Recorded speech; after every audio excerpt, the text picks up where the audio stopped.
Best friend Beki और Hunter Beki के पति डैन के साथ पहाड़ पर चढ़ रहे हैं, जो अपना पैर खो देता है और गिरकर मर जाता है। एक साल बाद बेकी ने चढ़ाई करना छोड़ दिया और शराबी बन गई। उसने अपने पिता जेम्स से खुद को अलग कर लिया, क्योंकि उसने सुझाव दिया था कि डैन उसके लिए सही आदमी नहीं है। डैन की मृत्यु की सालगिरह से ठीक पहले हंटर उसे रेगिस्तान में बंद पड़े 2000 feet 600 metre B68 TV tower पर चढ़ने के लिए आमंत्रित करता है, जहां वह उपचार के रूप में डैन की राख को बिखेर सकती है।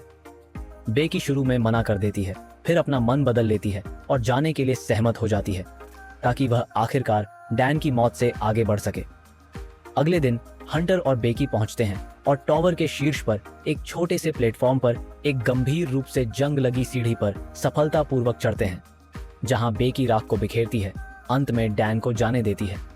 हालांकि जैसे ही वे नीचे उतरना शुरू करते हैं, सीढ़ी टूट जाती है, जिससे वे अगले बरकरार हिस्से से कई 100 फीट ऊपर और जमीन से लगभग 2000 फीट ऊपर फंस जाते हैं।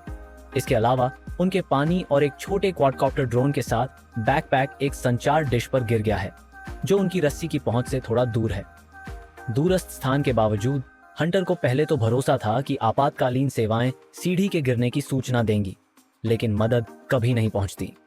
वे अपने सेल फोन का उपयोग करने की कोशिश करते हैं, लेकिन उन्हें संदेह है कि संचार डिश से रेडियो हस्तक्षेप सिग्नल को अवरुद्ध कर रहा है। हंटर अपने फोन को अपने एक जूते में पैक करके और हस्तक्षेप की सीमा से बाहर गिराकर मदद के लिए संदेश भेजने की कोशिश करती है, लेकिन संदेश प्रसारित होने से पहले ही फोन जमीन से टकराकर नष्ट हो जाता है। बाद में वे दोनों पास में एक आरवी में डेरा डाले हुए 2 लोगों को देखते हैं और उनका ध्यान आकर्षित करने की कोशिश करते हैं, लेकिन कोई फायदा नहीं होता। वे अंधेरा होने तक इंतजार करते हैं और पोल पर एक आपातकालीन बॉक्स में मिली एक फ्लेयर गन से फायर करते हैं। पुरुष इसे देखते हैं, लेकिन उनकी मदद करने के बजाय वे हंटर का वाहन चुरा लेते हैं और भाग जाते हैं। जैसे ही रात होती है, बेकी को हंटर के टखने पर एक टैटू दिखाई देता है, 143, एक संख्यात्मक कोड जिसका उपयोग डैन बेकी को यह बताने के लिए करता था कि वह उससे प्यार करता है। हंटर रोते हुए 4 महीने के रिश्ते को स्वीकार करती है, जो बेकी और डैन की शादी से कुछ समय पहले खत्म हो गया था, लेकिन बेकी अपनी माफी से विचलित नहीं होती।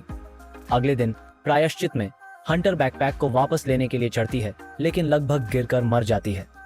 इस प्रक्रिया में उसका हाथ घायल हो जाता है, लेकिन वह रस्सी को बैग से सफलतापूर्वक बांध लेती है और बेकी को हंटर और बैकपैक दोनों को ऊपर खींचने के लिए अपनी पूरी ताकत लगानी पड़ती है। बेकी ड्रोन को चार्ज करने के लिए टावर की aviation obstruction lighting warning light का उपयोग करती है और उसे मदद के लिए एक लिखित संदेश के साथ कुछ मील दूर एक नजदीकी डिनर में भेजती है, लेकिन यह एक ट्रक से टकरा जाता है और नष्ट हो जाता है। रात में बेकी भोजन और पानी की कमी से बेहोश हो जाती है, लेकिन एक संक्षिप्त स्पष्ट क्षण में जब वह हंटर से अपना जूता मांगती है ताकि उसके अंदर उसका फोन रख सके, बेकी को पता चलता है कि हंटर वास्तव में संचार डिश में से एक पर गिर गया था और मारा गया था। तब से बेकी को उसकी उपस्थिति का भ्रम हो रहा है। अगले दिन बेकी को एक गिद्ध द्वारा उसके घायल पैर को कुतरने की वजह से जगाया जाता है और उसे खाने के लिए मार देता है।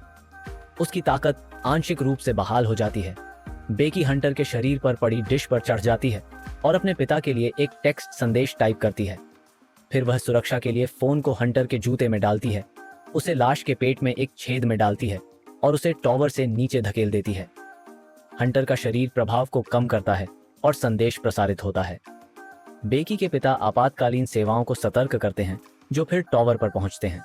उसे बचा लिया जाता है और उसके पिता से फिर से मिला दिया जाता है।